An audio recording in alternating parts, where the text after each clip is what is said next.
the past week, we've hosted a series of live candidate debates here on the show, and we wrap up with Chatham-Kent Leamington. With updated boundaries, all of Chatham-Kent is now in the same riding. The riding also includes Leamington and Peely Island. We've invited the candidates from the three main parties to discuss some key issues, and we're pleased that all three have joined us now. The incumbent Dave Epp from the Conservative Party is here in our studio. We also have Keith Pickard of the Liberal Party here. And NDP candidate Seamus Fleming is on the phone. Welcome to all of you. Good morning, Hey, Amy. good morning, thanks. Just to start, we'll give you each a minute to introduce yourself to everyone. Dave Epp, let's start with you. What should people know about you? Well, first of all, thanks for hosting this. I appreciate it. I had the opportunity to first be elected at the age of 24, representing my peers. So I'm a third-generation farmer from Leamington, so I often describe my professional life as having 1 foot in the farm field and 1 foot in a boardroom.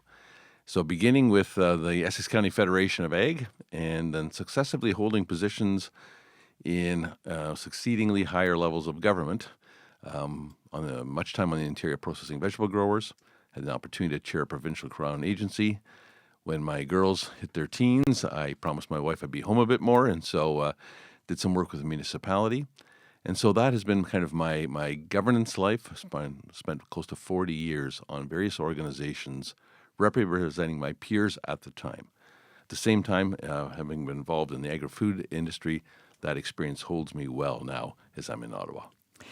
Seamus Fleming, we're going to go to you on the phone. Tell us about yourself.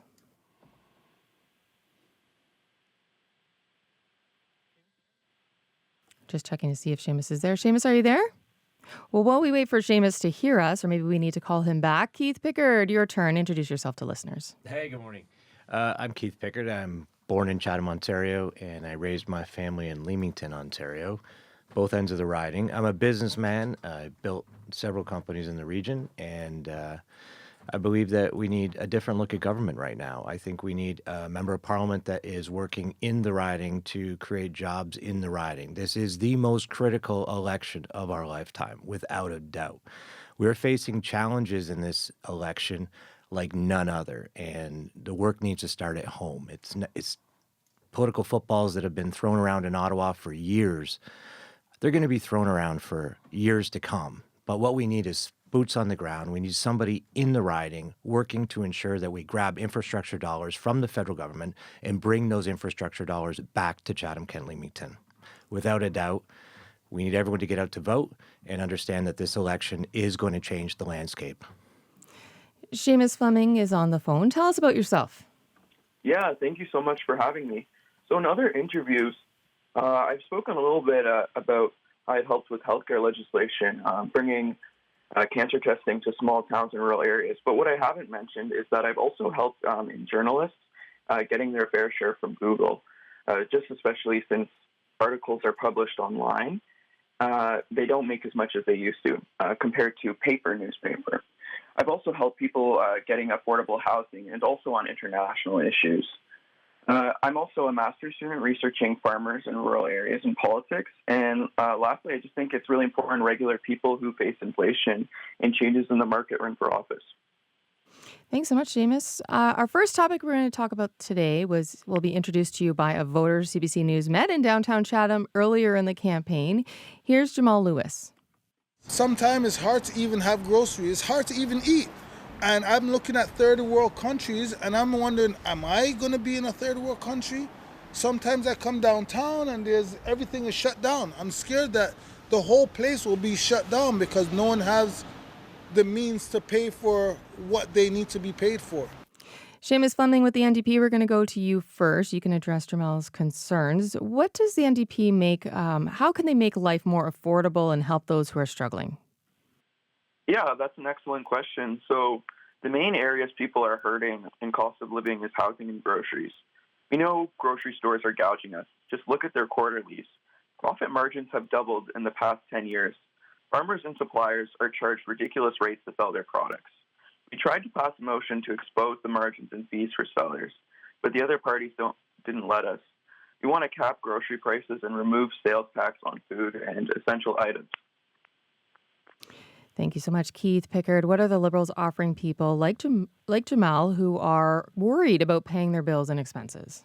Well, Jamel, thank you for your question. I think right now there's a stark contrast between the Conservative Party and the Liberal Party on the cost of living and housing, especially.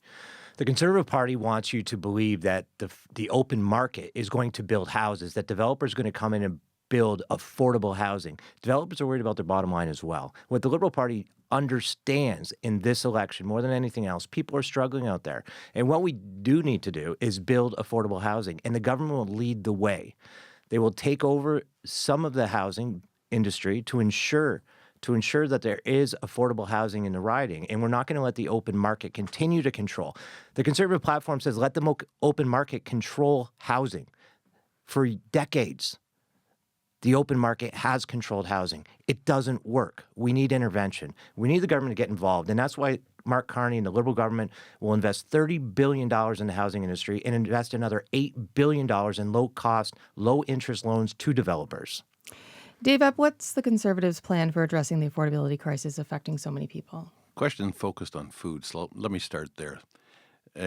Canadians are paying 37% higher wholesale food costs than the Americans in the last 5 years. Why? What's the difference? So let's start with the carbon tax. Carbon tax, there's an exemption on farm, but the rest of the agri-food value chain has still been incurring that carbon tax that's been driving up the cost of food. Yes, it's been promised, the consumer-facing cost has been promised to be zeroed, but it's just going to get buried, and Carney has stated that as well. The second is the tax that no one voted for, and that's the inflation tax. Every government spends, but government shouldn't overspend. So no government at any level has money, not municipal, not provincial, not federal. Only the federal government has the power to print money, and they did. They increased our money supply by 40%, while our economy grew by 4% over that 5% period. Obviously, it has resulted every time in history that you have inflation. Nobody voted for that tax. That's not only affecting food, that's one of the additional factors affecting our housing. We're going to open it up to all three of you for another minute. It's sort of a free discussion of anything you'd like to chime in on this topic. Keith, you wanted to weigh in there, I noticed. Yeah, I mean, here we go back to the same thing that Dave and Pierre Poilievre keep wanting to go back. They wanted Justin Trudeau removed. The Liberal Party removed Justin Trudeau. They want to talk about the carbon tax. The carbon tax has been axed. Everything that you wanted, everything that you guys campaigned on the last year is gone. It's out. We're not talking about carbon tax. We're not talking about Justin Trudeau. We're talking about moving Canada forward. And who has a real plan? The Liberal Party has a real plan. Dave, we need money in the community. And absolutely, if you look at what's happening right now, if you look at the dollars that come back to the community, Eric in Windsor Tecumseh Lakeshore has brought $16.2 billion of investment to Windsor Tecumseh Lakeshore. We have had nothing in Chatham. Zero investment from the federal government has come to Chatham that you can stand up and put your name on. This government that's being proposed by the Liberals is Justin Trudeau 2.0 with a different face in front of it. The same top advisors are behind it. The same main ministers are behind it. The platform was developed by the previous government. Absolutely. Carbon tax is not gone. The consumer-facing carbon tax has been set to zero. I don't know whether it's going to get raised after the election or not, but Carney has stated publicly that the industrial tax will remain. So instead of having a transparent carbon tax, you might not like it, but you can see it. You will not see it. And it will be buried into your cost of food. It will be buried into your cost of housing. It will be buried into your cost of packaging and every other consumer-facing part that faces our economy. And so unless you commit to removing the industrial carbon tax as well, it will just be back in a less transparent form. Appreciate your passion. We are going to continue. I think a lot of what you want to say will come out in the next question because we are going to continue with affordable housing. On our next question, because agriculture is so important in Chatham-Kent, Leamington, I'd like to bring forward a concern raised earlier in the campaign when I interviewed the presidents of the Federation of Agriculture for both Kent and Essex. It's about urban sprawl taking over farmland. Dave Epp, I want to start with you. How should we strike a balance between protecting our farmland and getting more houses built? And getting more house. Absolutely. Canada has the most land. It has lumber. It has all of the basic things that we need to build houses. We don't have that much prime farmland. So there is that balance that needs to be struck. So obviously one of the directions is up rather than out. What I do want to say, actually housing, while we're on that, is actually a striking contrast, an issue that strikes the contrast between the two main parties, where we want to have government more out of the housing business, more out of the way by incenting the municipalities. Federal government brings infrastructure dollars, incenting municipalities to get the permitting done faster. That's one of the major costs of housing. It is government. Whereas the Liberal government says we need to get into the middle of building houses ourselves. And that is a totally contrasting issue for folks to keep in mind. We're coming through 10 years of Liberal government. If your life is better than 10 years, vote Liberal. If it is not, it's time for a change. Seamus Fleming, what do you think? Where is the balance between the need for new housing and a viable agricultural sector? Yeah, this mainly concerns the Ontario NDP, but we want to make sure that highways and housing boundaries don't go on our farmland, especially concerning the cost of food. We want to protect farmers to make sure we can also control the cost of groceries. We also believe in really uplifting the housing market and building $500,000 to $600,000 a year. The government used to be in the business of building 15,000 units of housing, but Jean Chrétien actually cut this program. 30 years later, we're 500,000 units short. So I really think it's important that we're in the business of building truly affordable housing, opening up government land, and making sure those rents don't go up too much. Okay. Keith Pickard, how can we ensure agriculture does not pay too high a price for additional housing development?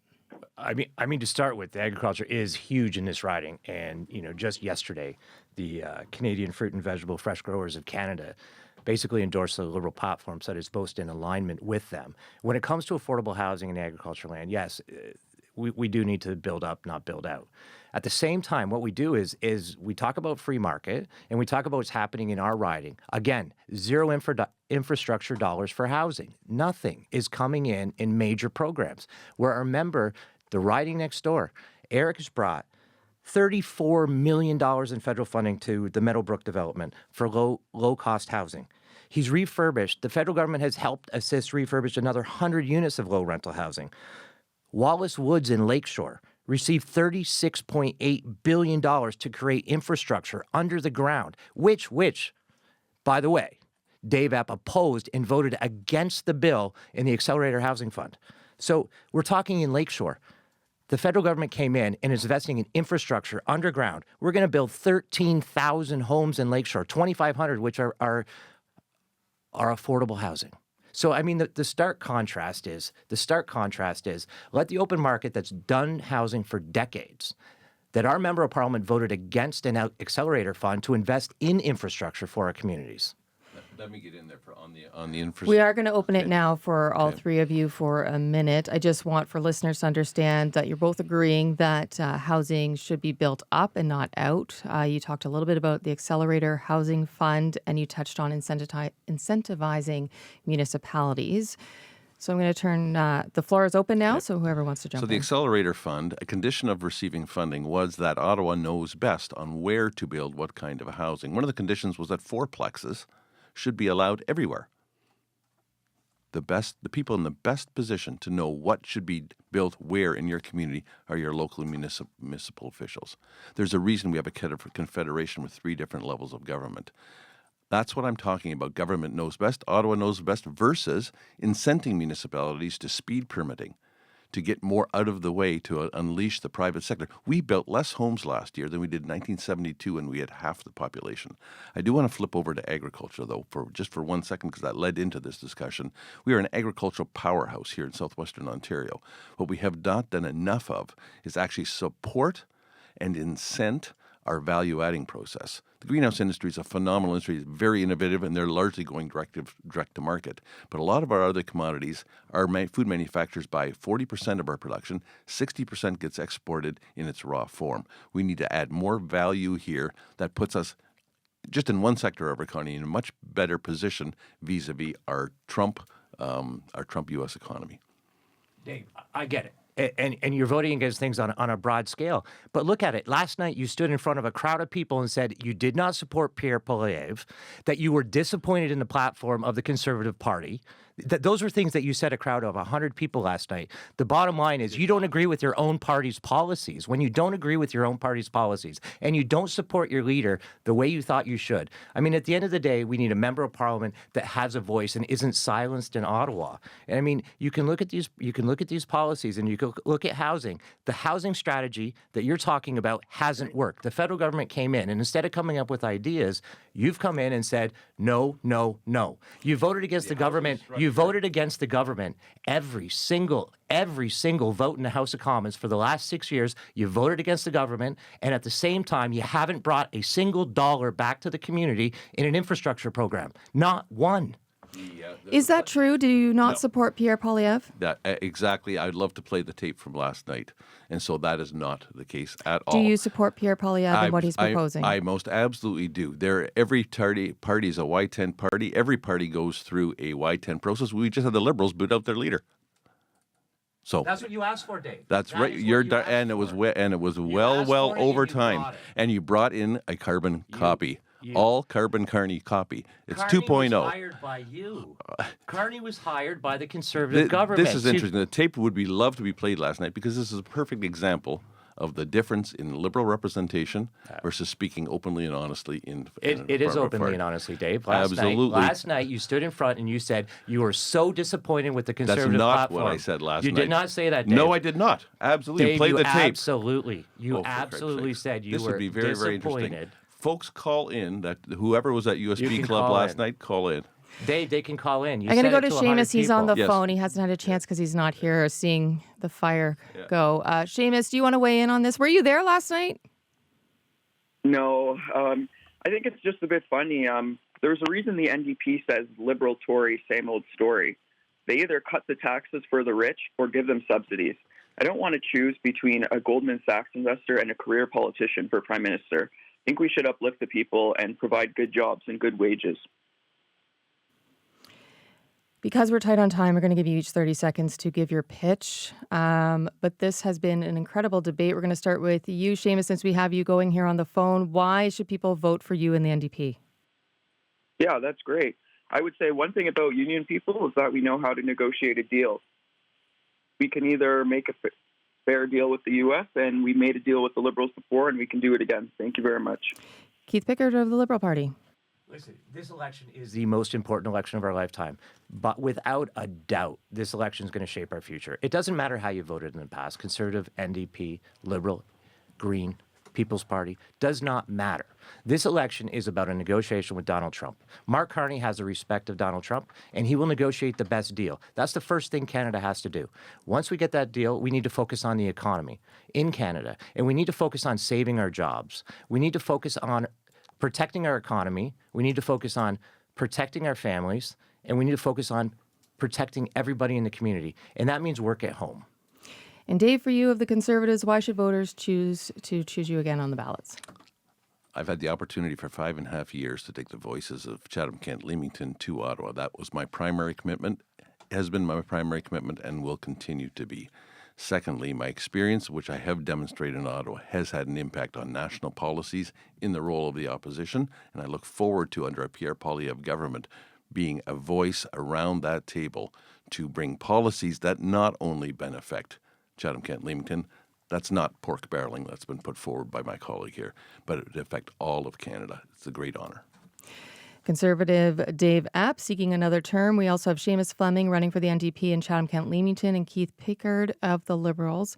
There are two other candidates on the ballots in Chatham-Kent, Leamington. They are Trevor Lee of the People's Party and James Plunkett of the Green Party.